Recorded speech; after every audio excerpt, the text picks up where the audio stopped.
কৰিম বুলি আমাৰ আৰু প্ৰটেষ্ট কৰিম আমি তাৰপিছত আৰু যদি এইটো মানি লোৱা তেওঁলোকে এছ টি ডিমাণ্ড কৰাটো যদি একচেপ্ট কৰে তেতিয়াহ'লে এইটো আমি কেতিয়াও মানি ল'ব নোৱাৰোঁ আৰু যিমান পুৰণা ট্ৰাইবেল আছে ইহঁতৰ কাৰণে আমাৰ লোকৰ কাৰণে ফিউচাৰ ইয়াং জেনেৰেশ্যন আৰু ফিউচাৰ জেনেৰেশ্যনৰ কাৰণে বহুত প্ৰব্লেম হ'ব আৰু যেনেকুৱা ইউনিভাৰ্চিটিত এডমিশ্যন ল'বৰ কাৰণে একফালৰ পৰা ইউনিভাৰ্চিটিত এডমিশ্যন ল'বৰ কাৰণে আৰু চাকৰি বাকৰি এইটোৰ কাৰণে বহুত প্ৰব্লেম হ'ব এইটোৰ কাৰণে আমাৰ ৰাইটছ আছে আমাৰ ৰাইটছ আছে তাৰ কাৰণে আমি এইটো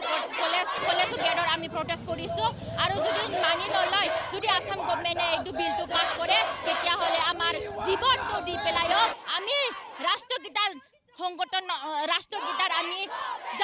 যাব কাৰণে বাধ্য হ'ম। ঘণ্টা আজি কাৰ্যসূচী আমি মানে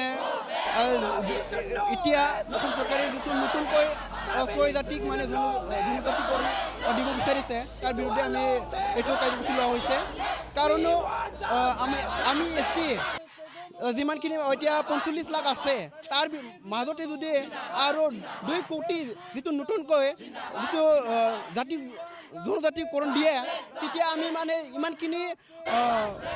45 লাখ জনজাতিৰে কেনেকৈ আমি এইখন মানে অসমত যিকোনো আমাৰ চৰকাৰৰ যি সুবিধা বা আমি ষ্টুডেণ্ট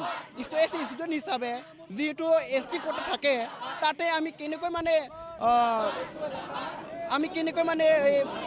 কৰিব পাৰিম মানে ডিগ্ৰী কেনেকৈ ল'ম আমি